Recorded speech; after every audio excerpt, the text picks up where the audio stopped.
time. Even after starting the special military operation, we have not given up on attempts to resolve the situation politically, and we have consistently confirmed that this is our preferred way of achieving the goals of the special military operation. However, Zelensky and his puppeteers, who were not interested in stopping the hostilities, continued to obstruct us here as well, for which Ukraine has already paid and continues to pay with the lives of hundreds of thousands of its citizens.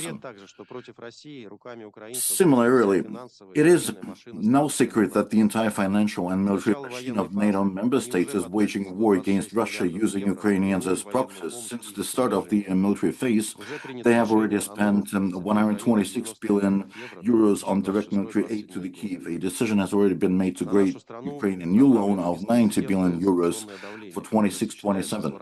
Our country is facing unprecedented sanctions pressure combined with the theft of sovereign Russian assets.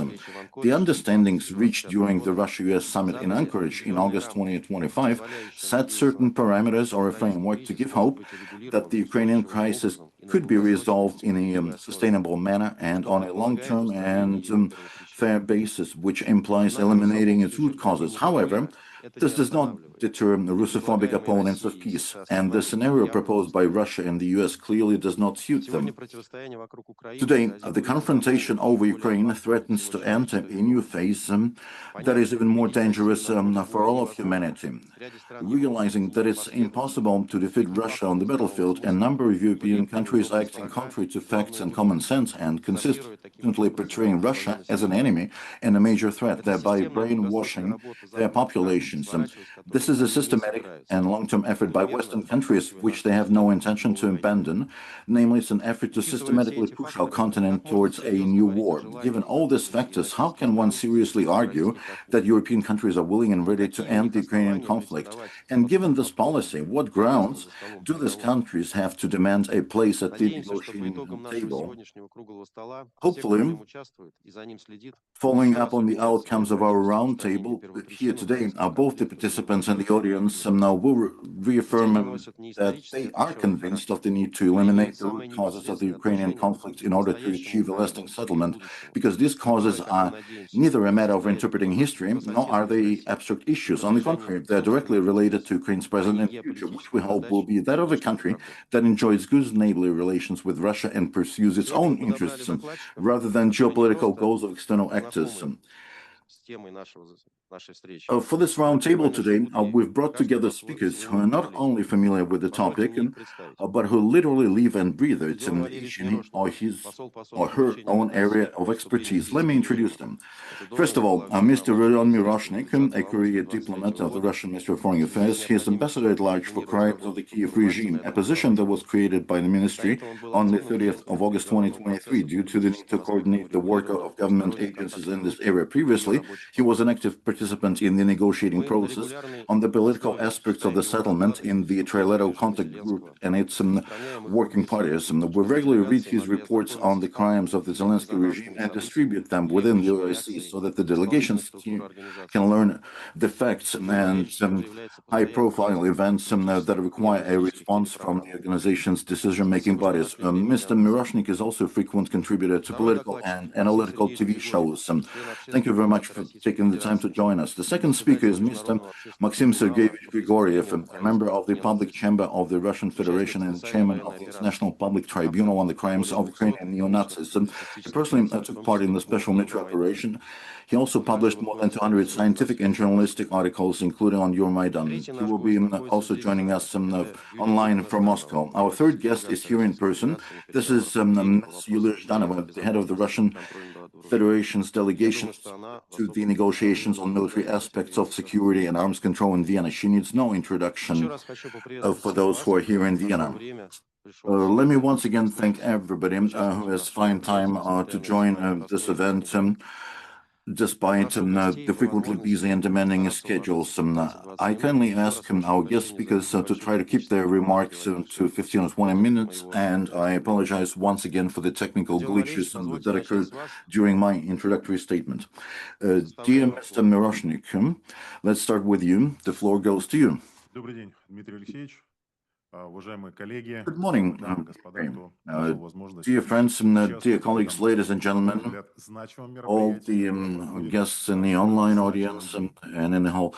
Thank you very much for joining this important event on this symbolic date. Now, taking advantage of the fact that this event is being held on the premises of the Organization for Security and Cooperation in Europe, I would like to draw your attention to the data that was acquired officially by the OSCE Special Monitoring Mission exactly 4 years ago on the line of contact in Donbass. Namely, between the 17th and the 19th of February, the OSCE's SMM recorded a 15-fold increase in the number of shellings, mainly of the territories of the Lugansk and Donetsk People's Republics, by a 180,000 strong group of Ukrainian armed forces concentrated along the line of contact in Donbass. However, this information failed to cause any shock or even concern in the international community. Nor was there any outrage over the fact that over the 6 months preceding these events, the Ukrainian armed forces had pulled forces 5 to 6 times larger than those of the Donbas Republic's militia to the line of contact, posing a direct threat of escalation, of a new escalation. From the point of view of maintaining the truce, nobody appeared to be bothered by the large-scale deliveries of Western weapons to Ukrainian military formations. The West became agitated only when, in response to Ukraine's blatant violation of both the Minsk agreements and UN Security Council Resolution number 2202, Russia, at the request of the leadership of the Donbas republics, which had already been recognized by that time, launched a special military operation to rescue the population of the regions that had refused to submit to the coup plotters in Kiev. It was exactly at that time when the West, using the US Secretary of State Antony Blinken as its speaker, contrary to common sense and to the real state of affairs, called the special military operation an unprovoked and unmotivated aggression by Russia against Ukraine. From that moment on, the West and Europe officially turned a blind eye to the crimes of the Ukrainian regime headed by Zelensky.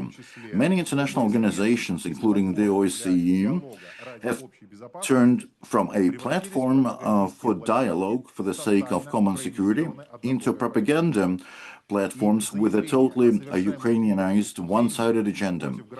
Any statements about the crimes committed by the Kiev regime against the civilian population quickly became politically incorrect due to the dominance of representatives of those countries in these platforms that were and continue to be openly complicit in the bloodshed in Ukraine.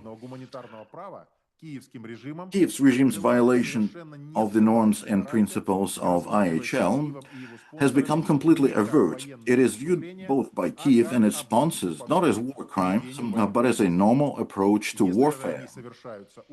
If they are committed by Ukrainian militants or foreign mercenaries fighting on Kiev's side. Meanwhile, these verified and confirmed data should at least give rise to some serious questions in the international community with respect to compliance with IHL's norms and principles. Over the past 4 years, at least 27,000 civilians had suffered from the criminal acts of Ukrainian militants, and approximately 8,000 have been killed. This means that over the past 4 years, 6 civilians have been killed and 12 wounded every day at the hands of Ukrainian militants. Throughout 2025, every week brought reports of 100 to 150 civilians suffering from the criminal acts of Ukrainian armed forces. If we take the data, which in my opinion is absolutely logical, on civilian casualties since 2014, that is, since the Kiev regime began its war against the residents of Donbass and Novorossiya, then we would see that the number of victims had already exceeded 41,000. The number of children affected by the actions of Ukrainian militants since 2014 has reached almost 2,000 minors. Since February 2022, almost 1,400 children have been affected by Ukrainian crimes, of whom at least 240 will never reach adulthood. Since the beginning of this year alone, 38 children have been affected by attacks by Ukrainian forces. 4 of them have died. Less than 2 months ago, 2 children died right under the New Year's chimes in the Kherson region when the armed forces of Ukraine attacked a cafe in the village of Khorly. 29 civilians were killed or burned in the fire that broke out after a Ukrainian drone struck with an incendiary charge. Rescuers found the charred remains of small bodies among the bodies of adults. The children could only be identified by DNA testing. 2 years earlier, on the New Year's Eve, the Ukraine launched a series of massive strikes on the festive center of the city of Belgorod using OHA missiles and Vampire multiple launch rocket system shells with cluster warheads. The result was a blood-soaked cathedral square where the bodies of 25 civilians lay. Among those killed in the square was a young family, a mother, a father, and their 1-year-old child. A total of 136 civilians, including 25 minors, were affected by this barbaric attack by the Ukrainian armed forces on the central square of Belgorod. Over the 4 years, we have closely monitored the gradual changes in the arsenal of weapons used by the Ukrainian armed groups against the civilian population. During the first year of the active phase of the conflict, the main means of killing or injuring civilians were artillery shells. More often, the 155 mm caliber, the NATO standard with cluster warheads. These NATO caliber shells that continue to be supplied in millions by Western sponsors of the conflict. It was the Ukrainian armed forces artillery strike on the Textilshik civilian market in Donetsk that killed 27 civilians and wounded nearly 30 others. A little later, the main means of killing civilians became the mass delivery of Czech, Turkish, British, and US manufactured multiple launch rocket systems. Rockets fired by Ukrainian militants from the American HIMARS MLRS system killed 29 and wounded more than 24 civilians in the city of Lysychansk in the Lugansk People's Republic. They had gathered in a cafe on a Saturday afternoon. This ended in a colossal tragedy. Over the past year, short and long-range strike drones of various types and modifications have undeniably taken the lead in terms of the numbers of civilians being killed and wounded. In 2025 alone, 2,958 civilians suffered from Ukrainian drone attacks, 433 of them fatally. A distinctive feature of the use of UAVs against civilians is the clear premeditation of the strikes. Ukrainian drone operators clearly see their targets and attack civilian transport, buses, ambulances, residential buildings, and places where civilians gather in large numbers. I spoke with civilians who had been injured by Ukrainian drone attacks in hospitals while visiting the frontline territories of the Lugansk People's Republic in Svarovo and Lysychansk. As you can see, this is a video that we took there. Please launch it. Банк 149 дом, а это 147. Только туда зашел, и прилет вот этот дрон. все, весь в крови, но до дома сам дошел. Были какие-то военные объекты рядом? Никого там нет. Там одни строители работают, это теплосеть делают. Все, там вообще поблизости нет. Здесь у меня все вырвано было. Тут вообще не было, одна это самое. Вчера операция была. Сухожилия не было, там нет ничего. Где-то летает дрон. Ну, сначала он на нашу хату скид, но я спала, он по него разговаривал. Один скид, другой скид. Я только почувствовала ужасные боли, эти самые разрывы. Хата валится, все валится. Разорвало мне ногу, другую отбила почти, что тут осколки все, я еле выжила. С улицы Первомайской выскочил дрон и полетел по улице Свердлова. Пролетел мимо нас, развернулся. Успел только от машины несколько метров отойти. Смотрю, он завис над нами и начал, ну еще пару шагов сделал и все. Перелом лопатки. Дрон пролетів, Андрюша кричить, стрибуємо. Ну, ми їхали на мотоблоки. Я з того з возика стрибую, а він із-за руля. Ну, він успів упасти в канавку там, а мені кричить, лягай, лягай. А цей дрон же розвертається і за нами. Тут уже я не пам'ятаю, де він гепнув, що він до мене підбіг. Я оце, тут в мене кров тече, тут і це залаза тече. Дрон где-то висел, где-то караулил, что когда начнутся работы на подстанции, тогда по персоналу будет нанесен удар. Ну, как бы слава богу, что я оказался один, а все остальные люди были на значительном расстоянии. И пострадал только я. Прилеты летательных аппаратов на подстанцию, ну, через день это точно. Ну, это система. Вот этот энергообъект, украинцы понимают, что это за энергообъект, и систематически ведут за ним наблюдение, наносят удар. Как видите, арсенал вооружений, You которые can see the arsenal of weapons that militants use against civilians has been changing over time. What has not changed is the policies of the Kyiv regime. It gives direct instructions to organize massive attacks against civilian targets in order to destroy the infrastructure and kill civilians as a means of putting pressure on the Russian leadership.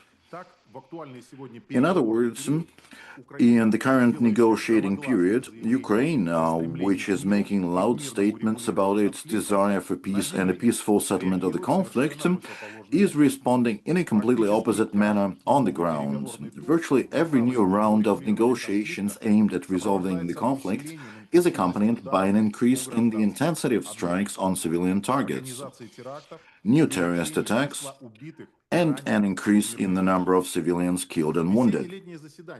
The spring and summer meetings of the Istanbul negotiations format were accompanied by a series of ostentatious crimes committed by Kyiv with the sole purpose of demonstrating a complete lack of desire for peace. In April 2025, Kyiv virtually disrupted the spring energy truce initiated by Russia. In response to our proposal to stop attacks on energy facilities, Kyiv launched massive strikes on the Sochi gas metering station, carried out a drone attack on the Koronivska compression station, which pumps gas for the Turkish stream, and struck against a whole group of civilian power generation facilities in various Russian regions. In just 1 month, 144 violations of the energy ceasefire were documented. In April last year, Ukraine was sincerely convinced that strikes on Russian energy infrastructure would give it the upper hand. But today, it appears to have changed its opinion, and it's loudly complaining about Russian strikes on Ukrainian dual-use energy facilities. At the end of May, just a day before the start of the second meeting of the negotiating group in Istanbul, Ukrainian terrorists organized the derailment of passenger trains in the Bryansk and Kursk regions. Their terrorist attacks claimed 120 civilian casualties, 7 of them died. In response to the talks between Presidents Putin and Trump in Anchorage, Ukrainian militants launched attacks on civilian facilities in Belgorod, Rostov, and Voronezh. A total of 52 civilians were struck that day, 4 of them fatally. All these casualties were inflicted solely to demonstrate the militants' negative attitude towards yet another attempt to find a peaceful resolution to the conflict. It is worth highlighting the blatant use of the civil population in the territories abandoned by the Ukrainian forces. We have hundreds of testimonies from Ukrainian citizens who were told directly by Ukrainian militants, whatever location we withdraw from, we will kill everyone there and destroy everything there. These weren't just threats. This is what they did when they fled from Avdiivka, Chastovyar, Dzержinsk, and Krasnoarmysk in the Donetsk People's Republic. Retreating from Selidovor, they carried out a blood massacre of civilians. In the worst traditions of the Nazis, firing squads of Ukrainian Nazis went through the deserted city and shot the remaining civilians. Let me offer you an extremely short excerpt from an RT documentary shot just a week after the liberation of Selidovor.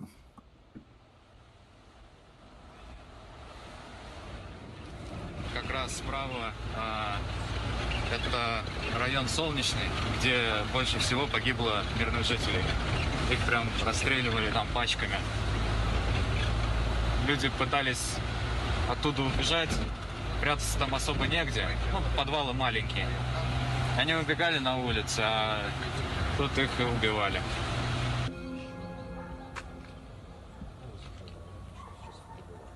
Доставлен труп из Селидовского района, труп гражданский, неустановленного мужчины, без документов, с личными вещами, ключи. И труп у нас с огнестрельным ранением груди слева. На передней поверхности у нас входное отверстие, на задней поверхности выходное. И именно у данного трупа, труп ранее был осмотрен сотрудниками Следственного комитета, поэтому мы его уже осмотрели. И именно данный труп был расстрелян в упор. Были признаки того, что это ранение, произведенное в упор. Угу. А возраст какой? Мужчины, женщины, дети там? Детей нет? Все.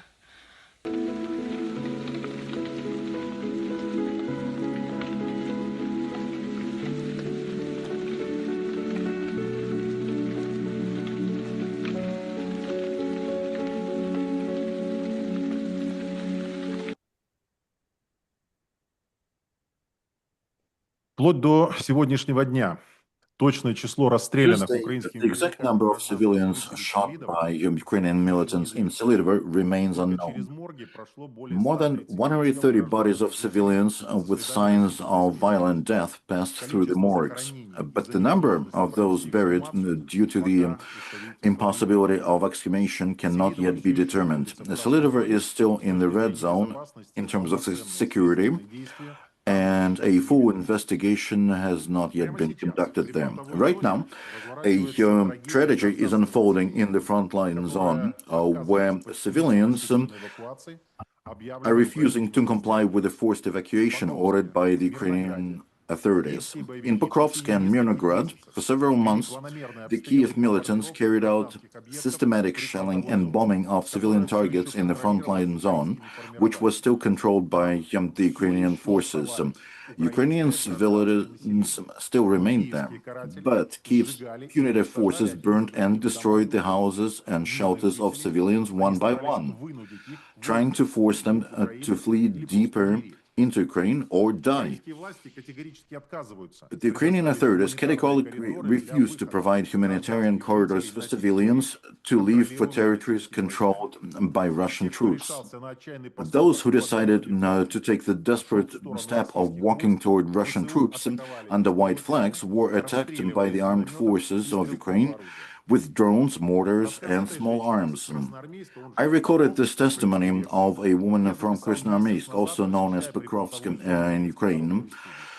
a month ago while visiting the frontline zone of the DPR. She was part of a group of civilians who managed to cross the line of contact and reach the Russian side. However, of the 7 residents who left Krasnoarmeysk, only 4 made it to the Russian side, and 2 of them reached their destination bleeding profusely from their wounds. We also have a recording from a surveillance drone of this very tragedy unfolding on the ground. Please watch.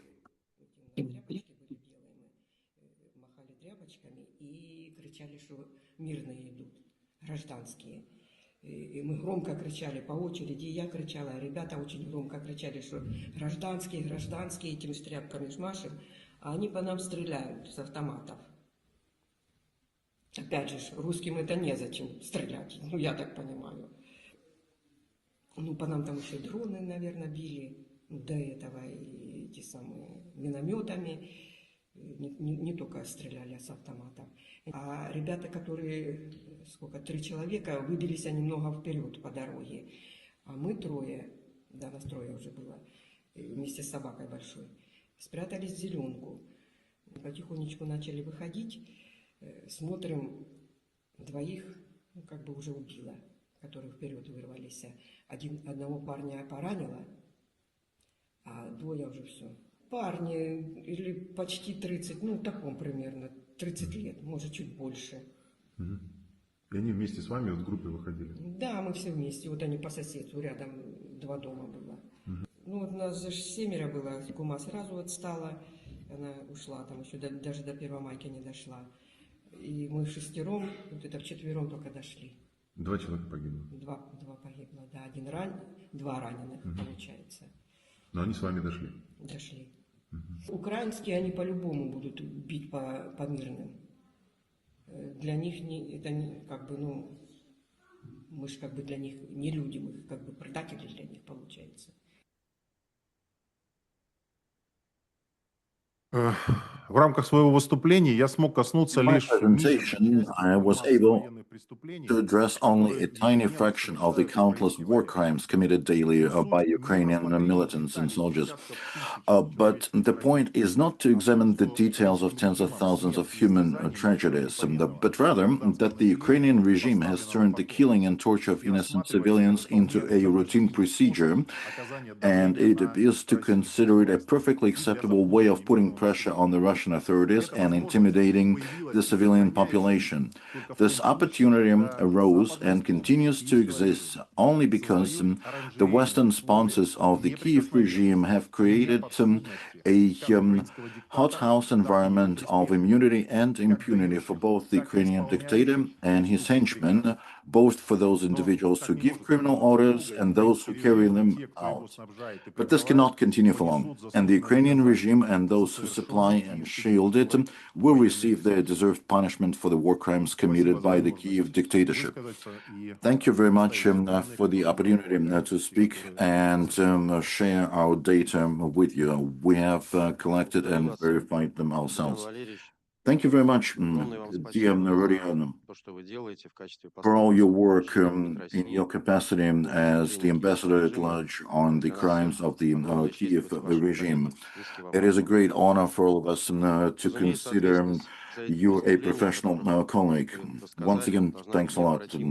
The responsibility has to be irreversible, and we may not afford to hide the truth about this. And Maxim Sergeyevich Grigoriev, another speaker of ours, has been dealing with those issues. Thank you very much.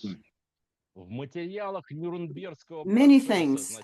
In the materials of the Nuremberg trials, they contain significant body of testimonies from victims of torture and inhumane treatment by Nazi troops and the security services of the Hitler's Germany.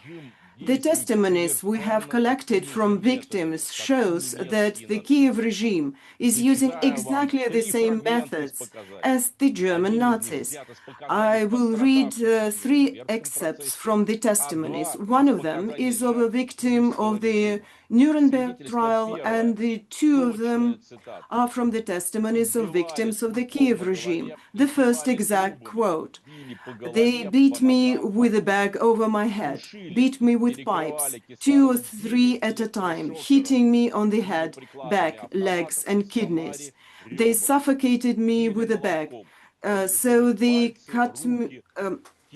cut off my air supply and used a stun gun on me. They beat me with the butts of their rifles and broke my ribs. After the beating, I had 6 cuts on my head from the pipe. They beat me with a hammer. My fingers, hands, and wrist bones were damaged. I lost consciousness twice. They cut me with a knife. They stuck the knife into my leg, twisted it, and then stuck it deeper, twisted it again, and stuck it even deeper. They tried to cut off my fingers." The second piece of evidence, a direct quote: "My hands were tied to my right leg. Then I was thrown to the ground and beaten with a stick for 30 minutes. If I lost consciousness, they poured a bucket of water over me. I was subjected to such beatings for 4 or 6 days. They also tortured me with electricity." The third exact quote: "I was tortured, beaten. They burned an inscription on my chest with the red-hot chain and a Nazi swastika on my buttocks. After the 3 days of beating, they took us away." From these 3 testimonies, can you determine which one belonged to the victims of the German Nazis during the World War II and which ones belong to the victims of the modern Kiev regime? You won't be able to do so. The torture and abuse are exactly the same. You may think that the German Nazis who burned the swastika, you would be wrong. It was done recently by Ukrainian soldiers. All this excepts from the testimonies of Stanislav Stankevich, captured on August 4th, 2014 by the National Guard of the Ministry of Internal Affairs of Ukraine. I emphasize it was in 2014, 8 years before the start of the special military operation. The first testimony belongs to Alexander Kashchenko, who was captured by the Ukrainian battalion Dnipro on November 13, 2014, also long before the start of the special military operation. Only the second piece of evidence is part of a speech given at the Nuremberg trials in January 1946 by the deputy chief prosecutor from France, Dubois. This evidence describes Nazi tortures. We informed the UN about the system of mass torture of the civilian population in Donbass, carried out by Ukraine back in 2014. That year, we presented a report entitled "War Crimes by the Ukrainian Security Forces, Torture and Inhuman Treatment of Donbass Residents." That was more than 10 years ago. In 2022, during an international conference, human rights activists, lawyers, and journalists decided to establish an international public tribunal on the crimes of Ukrainian neo-Nazis. Currently, it includes representatives of civil society from more than 35 countries around the world: the United States, Canada, Germany, France, Spain, Poland, India, Argentina, Italy, Australia, and so on. The main task of this international public tribunal is to independently collect evidence of crimes committed by the Kiev neo-Nazi regime, present the information about them at the national and international forums, and transfer this data to the judicial authorities of countries around the world for the punishment of those guilty of these crimes. The main principle of our work is independence and full verification of the testimonies of victims and witnesses. With the consent of those interviewed, we do not conceal the names and surnames of victims or witnesses, as well as the places and dates of crimes against them. Anyone who wishes to do so, law enforcement officials, lawyers, or journalists, can interview those people again.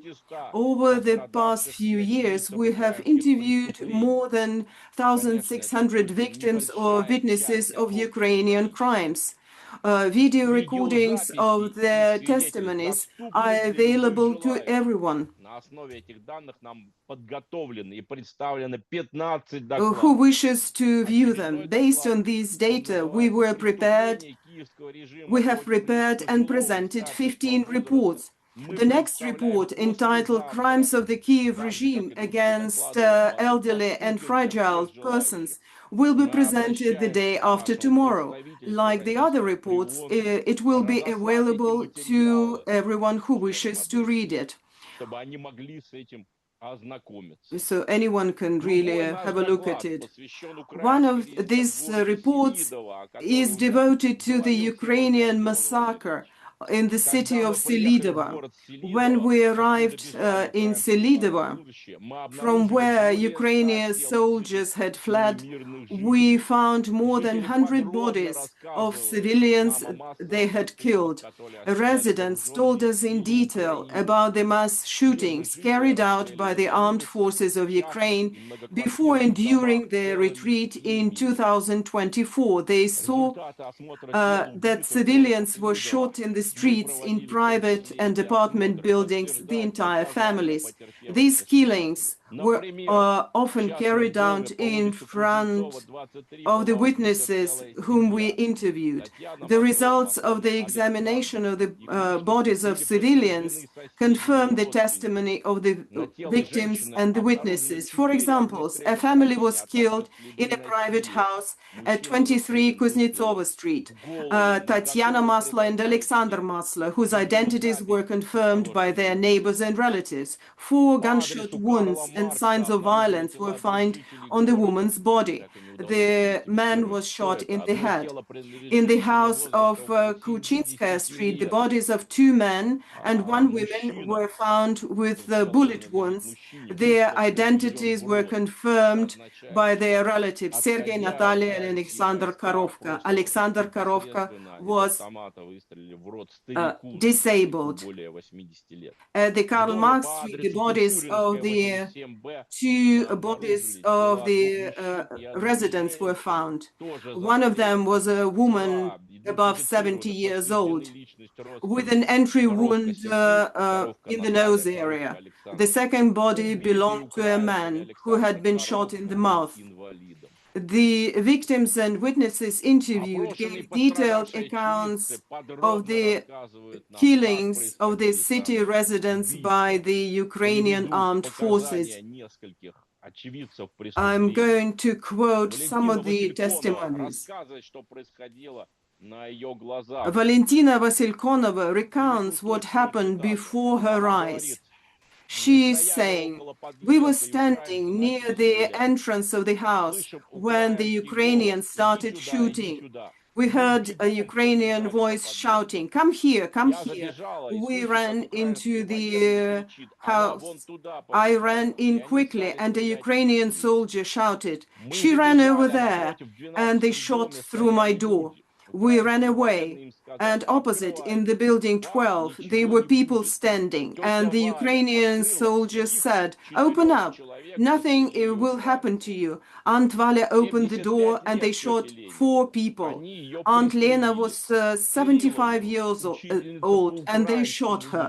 And Kirillovna, a Ukrainian language teacher, ran into the stairwell, but a Ukrainian soldier caught up with her and shot her.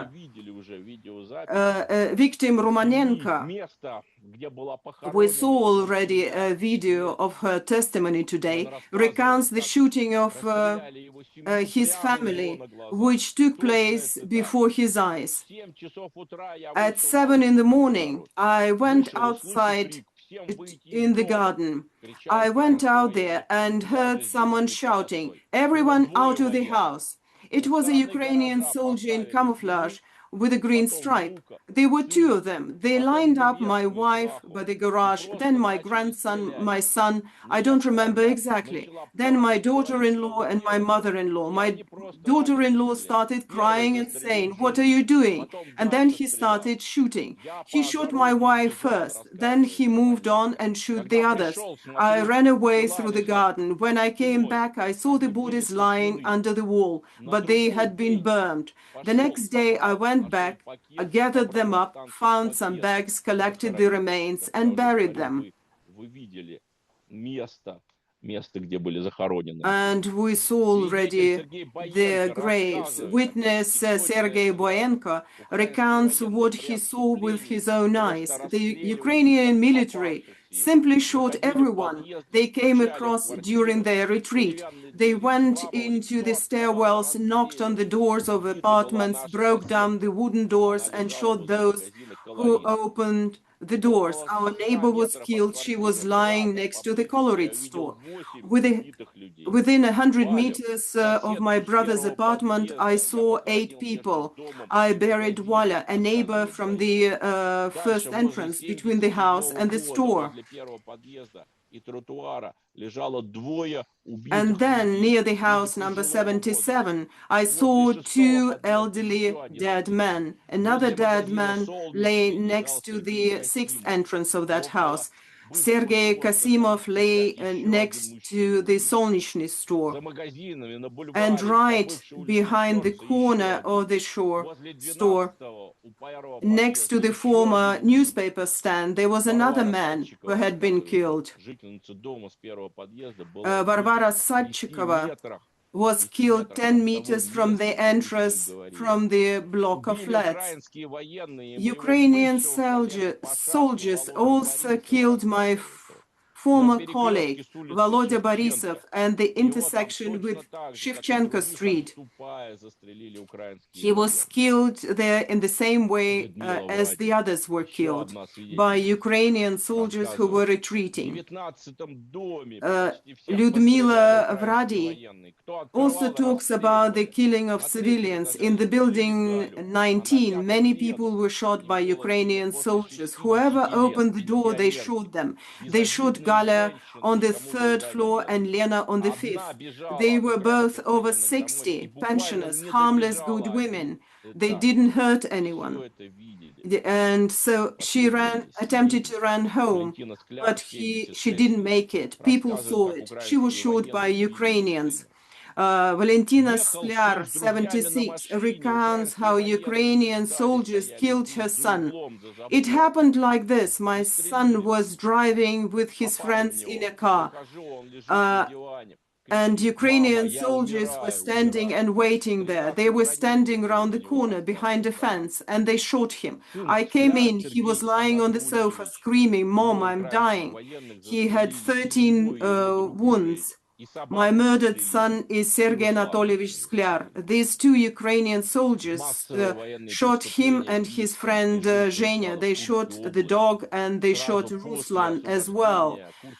The Kiev regime also committed mass crimes in Russia's Kursk region. Immediately after the liberation, we interviewed over 150 witnesses. These materials were included in the publication War Crimes of the Kiev regime in the Kursk region and the Donetsk People's Republic. These are the proceedings of the International Public Tribunal on Crimes of Ukrainian neo-Nazis. Its text is available to anyone who wishes to read it. Victims and eyewitnesses of Ukrainian crimes recount the murders and rapes of local residents committed by Ukrainian military personnel. Please play the first video recording.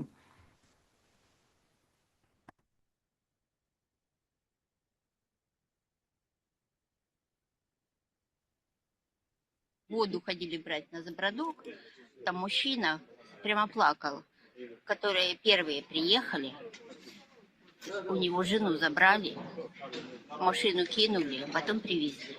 А она умерла потом, ее изнасиловали. Изнасилование, да, было? И потом умерла. И она умерла. Метров 5 до дома оставалось идти, и раздаются автоматные очереди. Мы упали с ней. Упали, мы думали, что может пугают, может еще что. А тут первая пуля прилетела мне по предплечью. То есть когда вы упали? Когда мы лежали уже на земле. И тут я понимаю, что это не шутки никакие, и не уже они, значит, убивать будут. Первые 2 пули прошли руку мне, локоть. То есть в левую руку? Локтевой, да, сустав, раздробила кости. А потом, оставалось метр до ворот, и одна пуля пришла мне в бедро, одна в икру внизу. Икру вырвала, а ногу выломала, подвернула, и меня перевернуло в воздухе, я упала на спину. И я понимаю, я лежу, я понимаю, что я не могу ничего сделать, я не могу двинуться. Я начала кричать: помогите, помогите. И чувствую, я рукой правой нащупала ногу под собой. И я ее вывернула, думала, может, оттолкнусь, как-нибудь долезу. А стрелять перестали, главное. И они начали смеяться. Что я услышала? Смех стоял долгий. Они смеялись. То есть вы украинцы? Да, они смеялись. Они видели, что идут 2 женщины? Видели, что идут, но все равно открыли огонь. Да, это было где-то в середине августа. Они сперва зашли эти самые, на службу, военные танки. Украинские, да? Украинские, да. А потом вот это шла диверсионная, зачищать деревню. Начали издеваться.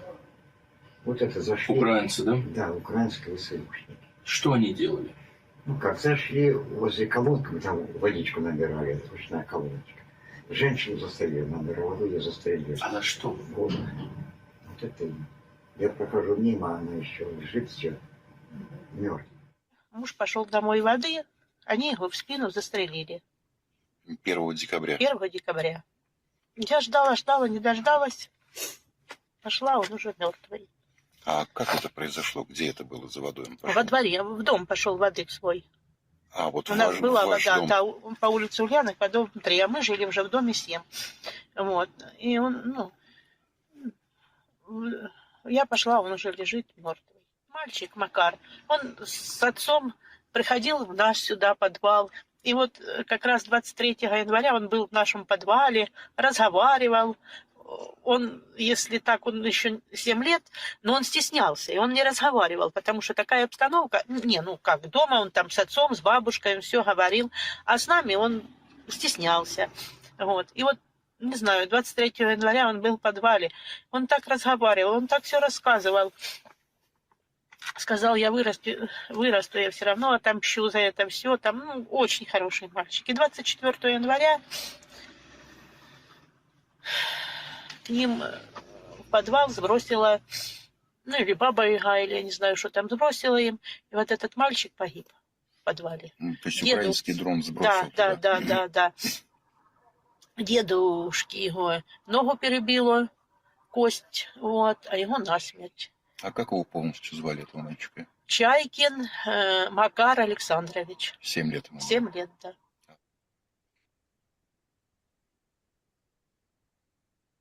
Так же, как когда-то во время оккупации немецкой... Just as during the occupation by Nazi troops, the Ukrainian military didn't need any reason to shoot civilians.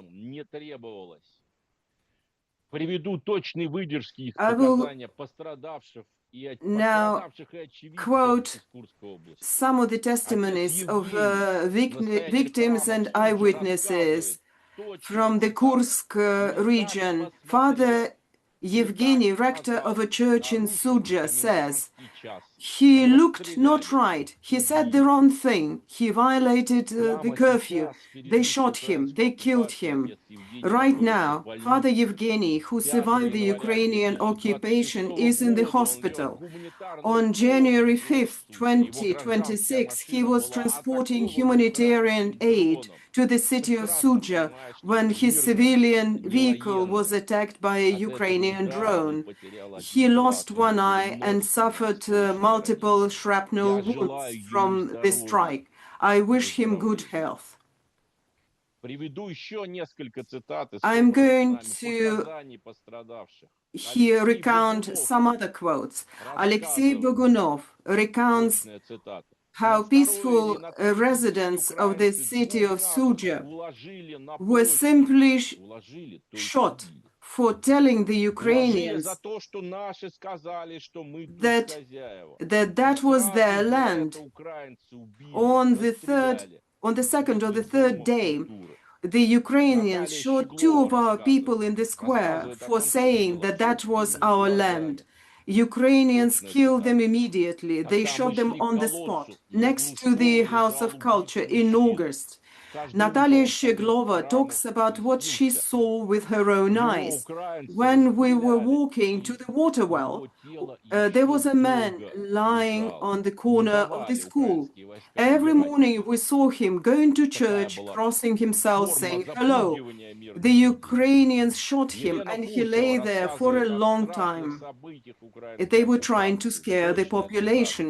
And Yelena Fursova recounts the horrific events of the Ukrainian occupation of the towns in the Kursk region. Ukrainians shot people in various places.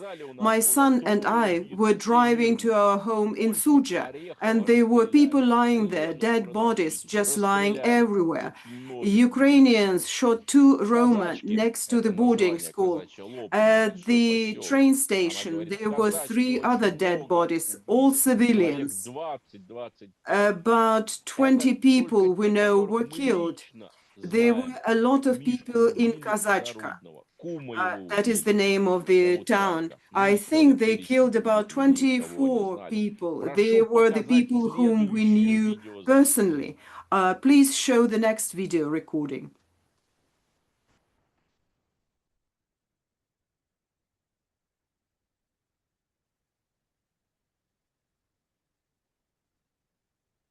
Лично видели, при нас сожгли машину с семьей. Число ударом дроном? Ударом пивидрона, да. Какая машина была, подскажите? Гражданская, Ой, да? Гражданская, серый цвет, иномарочка. Типа Лада Калина есть такая с кузовом. Хэтчбэк, не помню, заднюю. Задняя дверь открывается. Кто там находился? Насколько мы успели заметить, семья. Мужчина, женщина и ребенок. И украинский дрон просто ударил по ним? Да, проехала машина, женщина держала белый флаг или тряпку. Мы без внимания слышим сзади взрыв. Машина съезжает на обочину, врезается в дом и сразу же загорается. Как вы думаете, почему украинцы били по гражданским машинам, хотя видели, что они гражданские? Кто оставался, для них это был щит. А кто уезжал, русские и так для них не люди. Сколько понимаю, некоторые прямо говорили, жаль, им дают русских убивать. Мы всех тут вас перестреляли. Там просто дорога такая в поворот. И нас сразу начали обстреливать. То есть никто нас не останавливал, не просил там остановиться, что-то выяснить. Сразу нас То есть начали... без разговоров? Без разговоров, без каких-то там, никто там, не пытался нам махнуть там, что остановиться. То есть вот мы выехали, и сразу даже поняли, что нас обстреливают. Муж начал кричать, стреляли как бы по его стороне, по пассажирской.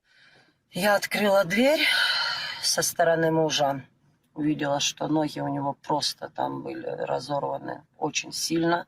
Он сильно кричал, я откинула его как бы на сиденье, начала ему, пыталась там полотенце достала с сумки, пыталась эти ноги перемотать ему, перевязать. Он кричит: подними меня. Я его подняла, видела со спины у него прям фонтан крови. Это реально был фонтан. Знаете, я такого никогда не видела. И уже подняв футболку, я увидела, что у него ранение пробито легкое. Прям видно было, там была большая рана. И в районе почек была 2-я рана. Супруг скончался, Да, мы как бы 2 дня искали его среди живых. Мы все-таки надеялись, что он жив, но он умер у нас как бы во Львове. Во Львове в больнице он умер. Его спасти не смогли. Это был шок. Что мы могли сделать? Мы просто пытались уехать. Просто пытались выехать, как бы у нас, никаких, обыкновенная серая машина, серо-серебристая, гражданская, обыкновенная машина, без каких-либо там наклеек, знаете, как там люди любят, там то флаги, то что-то нет. То есть, знаете, мы могло что-то, такое спровоцировать. Нет. Ну, я говорю, просто ехали, пытались уехать. Обыкновенная машина.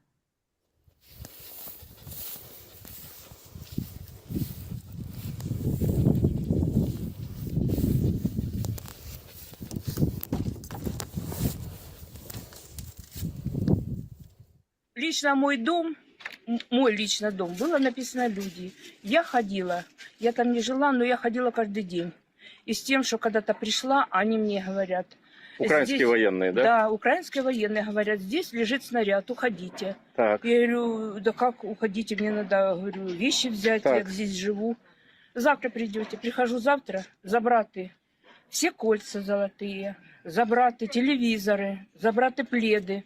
Все выгреблено. Одежду даже забирали, И нет? одежду, вплоть до трусиков ажурных. А это, ну, то есть не новые уже, правильно я понимаю, в том числе? Было и не новое. Сидят люди в доме, просто заходят нагло с автоматом, забирают компьютеры, ковыряются в вещах, забирают драгоценности, выкидывают, все вот это крошат. Как это называется? Это военное преступление? Это было повсеместно. Расскажите Грабеж подробно. полностью был. Тащили все, и даже вещи. Извините меня, и нижнее белье. Все выгребали. Такое ощущение, что варвары, дикари. Обнаружили случайно машину, дорогую машину, да еще обнаружили, видимо, ключи от этой машины. Так этот украинский солдат бегал, скакал на радостях и кричал: я всю жизнь мечтал именно о такой машине. Естественно, что они ее забрали и уехали. Вы же в курсе, да, что туры продавались? Нет, расскажите. В Сумах продавались туры. Это вот... Что это такое? На грабеж, суджи.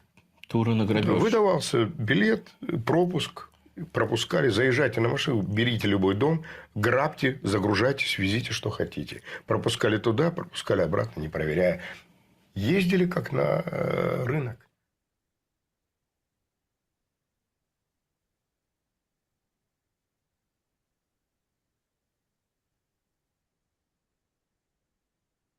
Украинские грабежи в Курской области носили тотальный характер. Ukrainian looting in the Kursk region was widespread. Ukrainian soldiers took money, jewelry, electronics, household appliances, furniture, plumbing, fixtures, food, cars, agricultural equipment, new and used underwear, children's toys.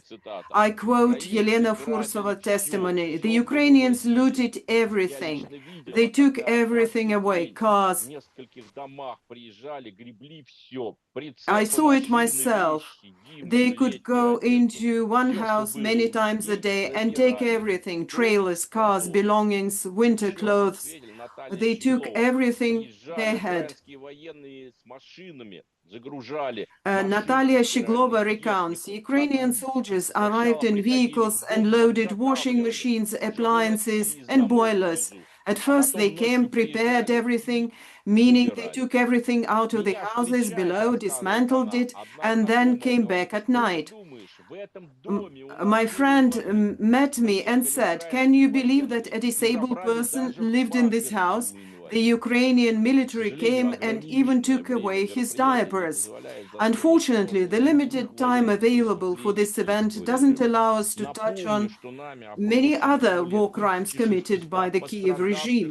Let me remind you that we have interviewed more than 1,600 victims and witnesses of crimes. We are ready to share this material with anyone who is interested. Let me remind you that according to the international humanitarian law, the war crimes of the Kiev regime are crimes with no statute of limitations. Many thanks for your attention. Dear Maxim, thank you very much. I think everybody agrees here. This is extremely painful and depressive to watch these testimonies, but we simply have to do it because these facts may not be forgotten. The international community embarrassingly refuses to hear these facts, including the international organization where we are today. Thank you very much for this extremely important work you've been doing. On our side, we will do everything we can to make sure these facts are heard. I know you have thousands of hours of video testimonies, and All of them are useful. No one will escape punishment and responsibility for the crimes committed on the Russian territory, on the eastern Ukraine, wherever. One thing to underscore, at the end of our roundtable, we'll share a QR code. It contains a link to all the materials presented about our speakers today.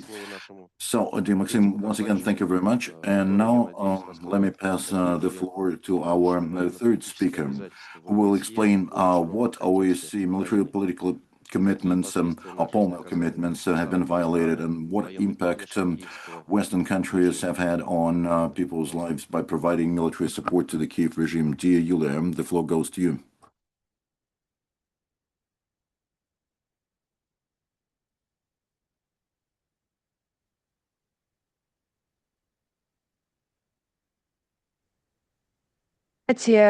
чрезвычайно актуально и своевременно. This topic is very topical, Действительно very важно, urgent. что сегодня в стенах Ховбурга It is very important впервые за that очень долгое время today in прозвучали Hofburg голоса обычных людей, we were capable of которые hearing the стали voices of ordinary свидетелями, а people многие и жертвами who бесчинств became вооруженных сил witnesses Украины. or Я witnesses or смотрю victims в этот of the зал, armed где мы forces of сейчас Ukraine. находимся. I am Здесь looking around чрезвычайно here, мало наших западных коллег. and I don't see a lot of И our можно Western представить, colleagues. насколько они боятся правды. They are really afraid of Правды truth, о тех преступлениях, the truth которые они about фактически спонсируют. those crimes which they basically Сегодня я sponsored. хотела бы остановиться Today, на нарушениях государствами Запада I would договоренностей like в области to ответственной speak политики по about экспортному the контролю при передаче violations оружия by Украине. Western states of agreements on the И responsible export предлагаю controlled нам всем policies вместе in the посмотреть и transfer of проанализировать, weapons to Ukraine. а западные поставки оружия вообще как-то способствуют миру And на Украине. let's think together whether those deliveries of weapons Начиная с do 2014 they года bring масштабные anything поставки на to bring Украину peace современных to вооружений Ukraine. стали Since примером беспрецедентности 2014, стран-членов ЕС large-scale и НАТО в deliveries of modern отношении weapons to ситуации в этой Ukraine стране. have become an example of С the 2022 года к Киеву unprincipled стали направляться attitude of the наиболее EU and смертоносные NATO системы, states towards the среди которых situation in this ПЗРК и country. ПТРК, Since РСЗО и дальнобойные 2022, the ракетные most установки. lethal systems На have been sent протяжении to всего Kiev, этого периода including демонстрировался manpads and отход от ATGMs, Запада, от продвигавшихся ими MLRS, принципов and ответственного long-range поведения при missile их systems. передаче Throughout this period, вооружений. the Western states have been seen В to be частности, общая deviating from the позиция Евросоюза principles of 2008 года responsible behavior запрещает that they лицензии themselves на экспорт promoted оружия, when если transferring это приведет к weapons to нарушению conflict МГП zones. In и будет particularly, the способствовать EU's common возникновению или position of обострению вооруженного 2008 конфликта. prohibits granting of licenses Принятие for arm решений о exports поставках if оружия this would lead государства-члены to a Евросоюза violation of также должны учитывать IHL and риск contribute to the попадания outbreak оружия в or нелегальный оборот. intensification of armed Такие conflicts. прецеденты, When по making данным Еврокома, decisions имеются. of armed supplies, EU Также members они must призваны оценивать also take ситуацию с into account the соблюдением прав risks of человека arms в стране falling into получателя. illegal circulation. And according to Вступивший в силу Europol, в there are such 2014 году procedures.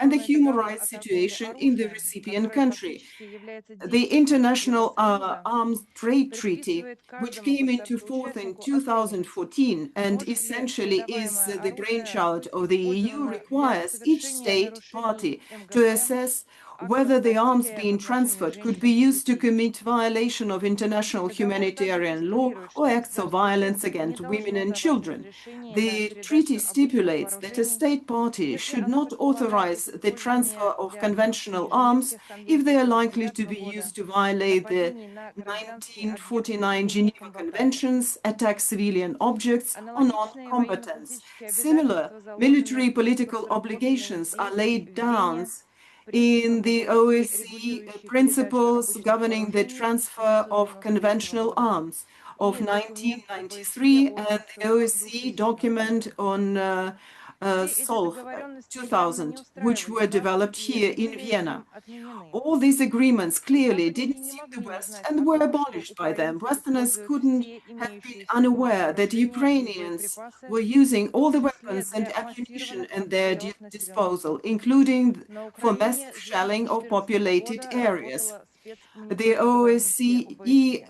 SMM have been operating in Ukraine since 2014. To say that they didn't know anything is hypocritical.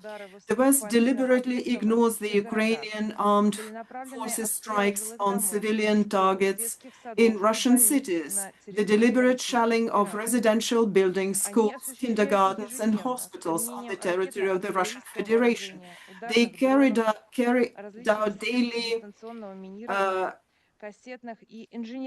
rocket and using rocket and artillery weapons, strike drones, various means of remote mining, cluster and engineering munitions, booby traps, including those manufactured by NATO member countries. Evidence of the use of the NATO weapons against our country can be seen on your screens. The airspace of the Russian Federation is regularly crossed by the high-speed AGM-88 HARM anti-radar missiles, 227 millimeters GLMRS M3810 M31A2 guided rockets, MGM-140 Atomac missiles with scatterable fragmentation elements from the USA and other ammunition. In addition, the armed forces of Ukraine use NATO-type mines for remote mining of areas within urban developments, residential areas, cemeteries, beaches, garden and agricultural land. A telling example of this is the demining operation of the Kursk region, where our troops discovered the whole range of NATO-type mines, MIACH, F1 anti-personnel mines from France, BTMI, BA3 anti-tank mines, Czech Republic, DM11 Germany, MIAT-62B Romanian, directional MPIM hailstorm mines Finland, and also mines from Great Britain and others.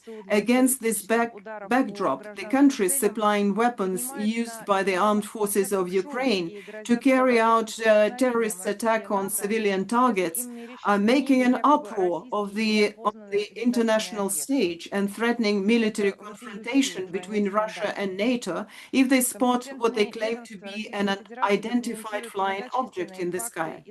This is a blatant double standard. The competent authorities of the Russian Federation are documenting numerous cases of Western weapons and other equipment being used against the civilian population. The most lethal weapons are being supplied to Kiev by the UK, Canada, Italy, Germany, Romania, and Estonia.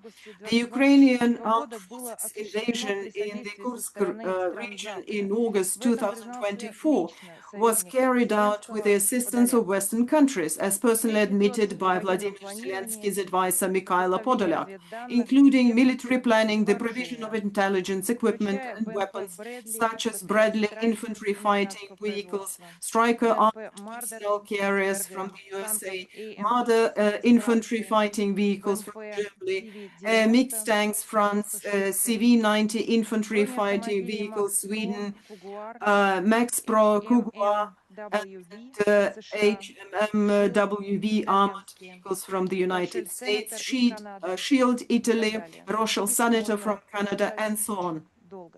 This is a very long list. On the screens, you can see evidence of other crimes committed by the armed forces of Ukraine against the civilian population of our country using Western weapons, which is a gross violation of international humanitarian law and the above-mentioned international agreements. Our investigators have seized fragments of attack missiles, HIMARS, MLRS, Storm Shadow air-to-surface missiles, and so on. It is clear that, for example, the flight parameters of the missiles are set by Western specialists. In violation of the 2009 Convention on Cluster Munitions, the armed forces of Ukraine are actively using cluster munitions, including those manufactured in the United States, against civilian infrastructure and the population and Russia. You can see the evidence on the screens. In addition, the use of Ukrainian combat drones, including those with Western components against Russian civilians and civilians' goals, is outrageous. Since the beginning of 2024, at least 723 civilians have been injured by the Ukrainian drone strikes. Another aspect of Western arms supplies is the risk of them falling into the illegal circulation, into the hands of nationalist radicals, terrorists and gangs, not only in Ukraine, but also beyond its borders. Such cases have been recorded in Latin America, Africa and the Middle East. At the same time, Western capitals continue to ignore a number of international agreements aimed at minimizing risks in this area, including the resolution of the General Assembly of the United Nations 6240 and the 2003 elements for export controls on manpads, agreed upon within the framework of the Wassenaar Agreement. Ukrainian media have repeatedly noted the desire of their fellow citizens and foreign businessmen to profit from arms supplies to the armed forces of Ukraine. Just think about these figures. Ukraine has seen a 40-fold increase in crimes committed with illegal weapons and ammunition. According to estimates by foreign experts, the high level of corruption among the Ukrainian leadership and serious violations of their organizations of accounting for military products transferred by Ukrainian countries have a significant impact on the growth of illegal arms trafficking. It is not surprising that the US has launched an investigation into misuse of funds by the Kiev regime. Thus, as a result of the West and Kiev ignoring, in order to achieve their political and military industrial goals, the fundamental principles of export control, including the control over end use, Ukraine has effectively become one of the largest centers of international black market for weapons.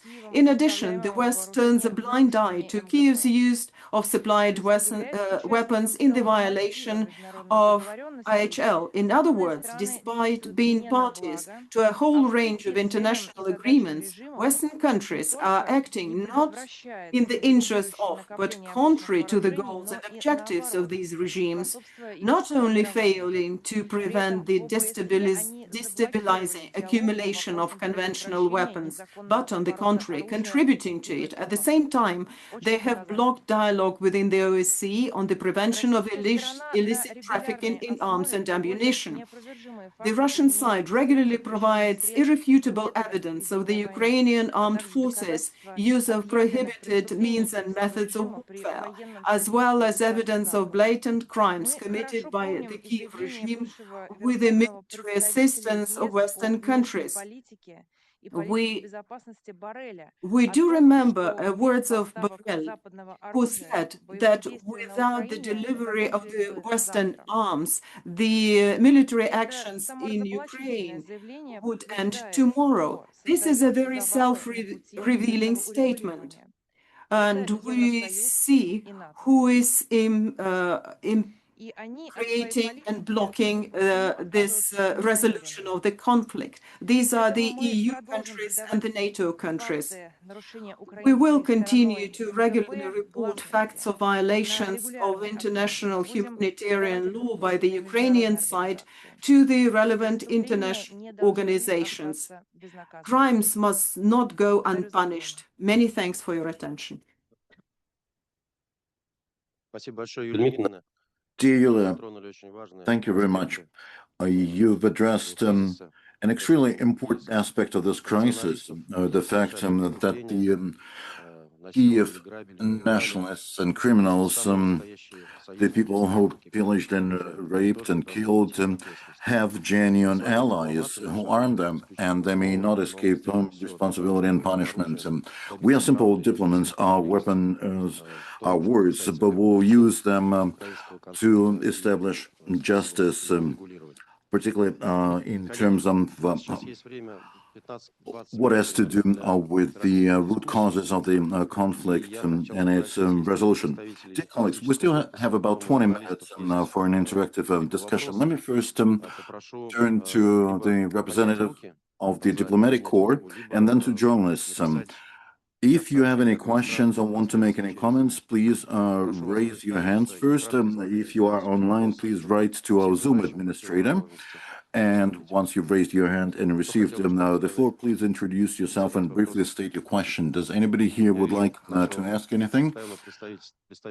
I'm seeing Mr.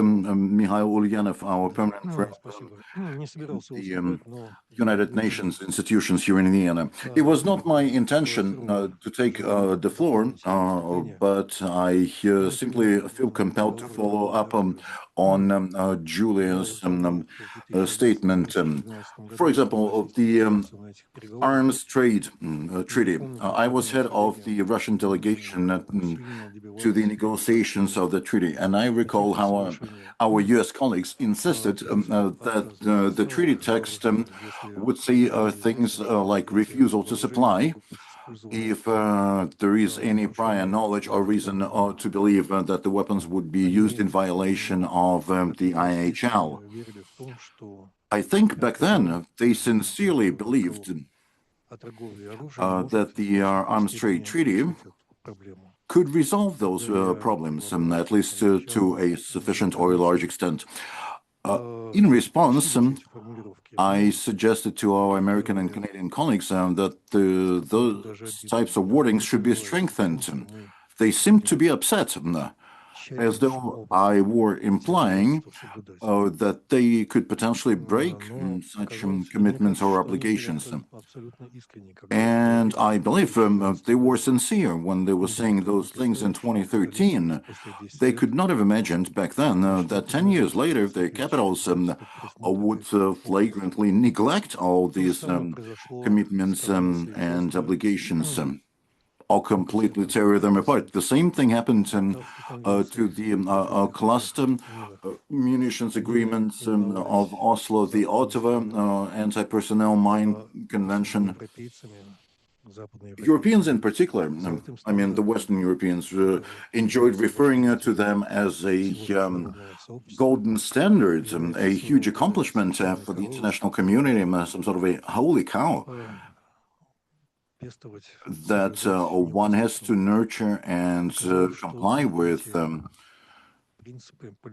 extremely strictly. However, these political and moral principles appear to have failed the test inflicted on them by the Ukrainian crisis, so they were scraped and thrown out as unnecessary or maybe even potentially harmful limitations. What can one say? Someday the Ukrainian crisis will end, and we will need to resume building the European, the Euro-Atlantic, the Eurasian security.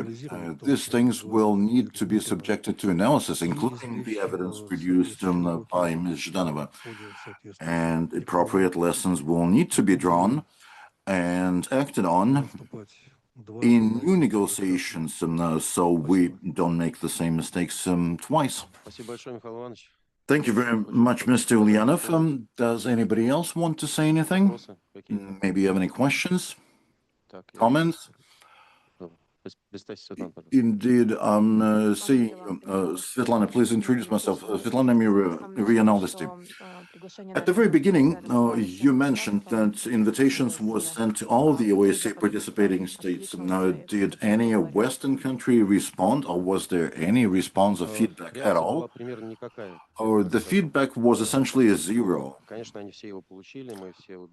Obviously, they all received the invitation, It's not the first time, and we have proof that the invitations arrived, but you understand that the subject is extremely sensitive for our Western partners.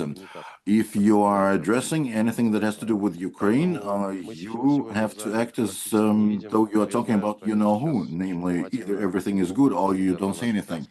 But I'm confident they are following us online, probably incognito, so that they could report to their capitals and obviously describe the Russian point of view as Russian propaganda. And we'll continue to create such embarrassing moments for them later on, so we don't despair. Thank you very much. My name is Maxim Cherevik. I'm from the TASS news agency. The Russian intelligence service published information implying that France, UK, and other countries intend to give Kiev nuclear weapons, and the Russian security services called to investigate this, particularly international organizations and national parliaments. IAA was also referred to in this publication. Hopefully, either you, Mr. Polanski, or Mr. Ulyanov could respond. Will you be bringing up this issue maybe in the Permanent Council here in the OSCE or at some IAA events? Let me deal with the Permanent Council and the OSCE. Obviously, we monitor closely all such news. Hopefully, more details will arrive and will respond. If that information turns out to be genuine, we'll obviously address it in all possible platforms. I believe Mr. Ulyanov will agree, right? Dear colleagues, any other comments, questions? Absent those, and I'm not seeing anyone wanting to ask a question or make a comment, let me thank all of you. I think this event has given us a lot of useful information.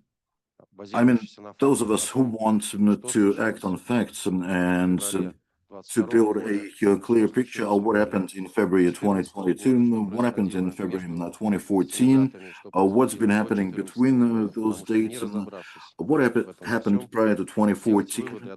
Without addressing all these events, it would be impossible to draw any conclusions about the Ukrainian conflict, its root causes, or how to resolve it on a long-term basis. It would be simply impossible. We've learned a lot of facts here today, and I think they're self-evident, and we could have obviously produced some more info, but there are time limitations here as well. However, we may not afford to neglect the truth, to neglect the facts, and the West cannot do this. It's like an avalanche, like a tsunami. It will ultimately flood the international community in its opinion. The bubble that the West has established around Ukraine, the actions or inactions, let's say the actions of the Ukrainian armed forces and inactions of the authorities, would eventually explode. All the things we've been doing, all the things that our guest speakers have been doing, will be needed at the point when we could turn this dramatic, painful page that we still haven't been able to turn, so that in Ukraine and in the border regions we will see peace. Obviously, this has to become a good lesson for all of us, including the European countries. They will need to draw very specific conclusions from all these events in case they don't want to see another escalation, in case they don't want to see the military cliques in control of many countries, pushing their countries and their societies to a new military confrontation in Europe. Obviously, we do not want to see anything like this. We invest in diplomacy, and this event today is a part of this diplomatic investment. Let's display the QR code again, please. As I referred to it earlier, it's a link to a web-based repository. It's a temporary facility, but for a certain period of time, let's display that QR code again. It will be a repository of all the statements, texts, presentations, and materials you've seen here in both the languages.